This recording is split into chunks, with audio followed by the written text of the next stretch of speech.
Unbeatable firepower. Merciless birds in the sky that swoop down on the target and bomb the enemy. That's how armed one would think our forces are. But here's the shocker. The Indian Air Force's armory is full of duds, missiles that don't work and bombs that don't explode.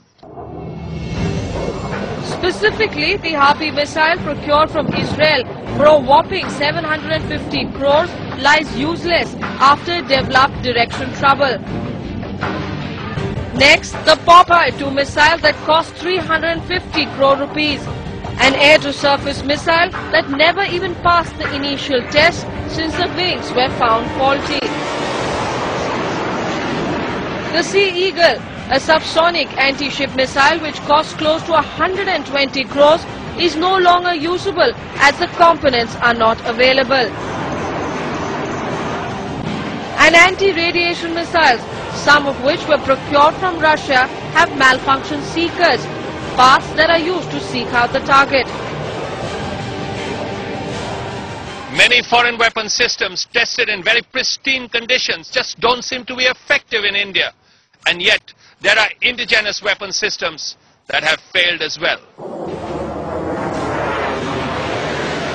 Sitapal, the cluster bomb, is not in use since the key components became unavailable.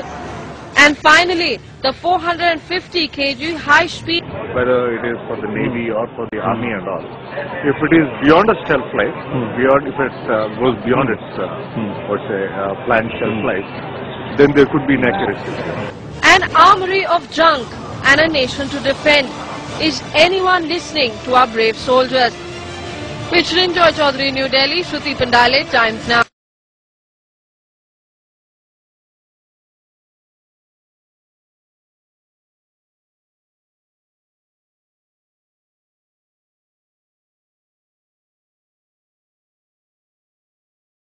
India really ready for a war?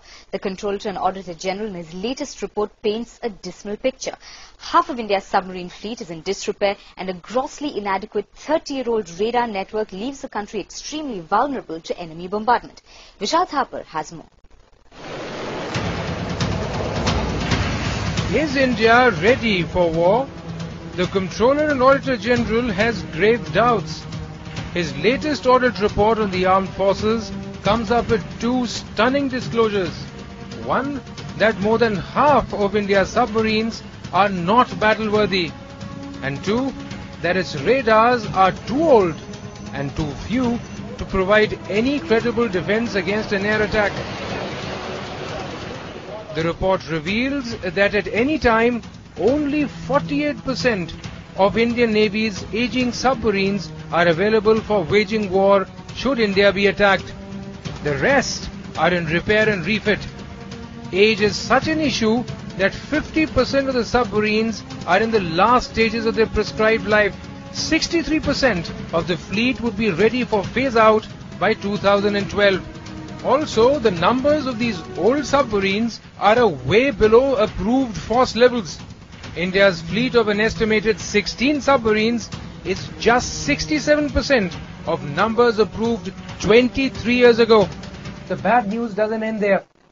The CAG has now confirmed an earlier report by CNN-IBN that the Navy's main strike weapon, the submarine-launched club missile, is malfunctioning. Too old, too few. It's much the same story with radars at the heart of India's air defenses, which are based on an outdated 37-year-old plan. Shortage of key radars was to the tune of 76%, making India particularly vulnerable to air attacks. The CAG report is a warning that the lack of nimbleness in India's defense planning and procurements can be exploited by an enemy.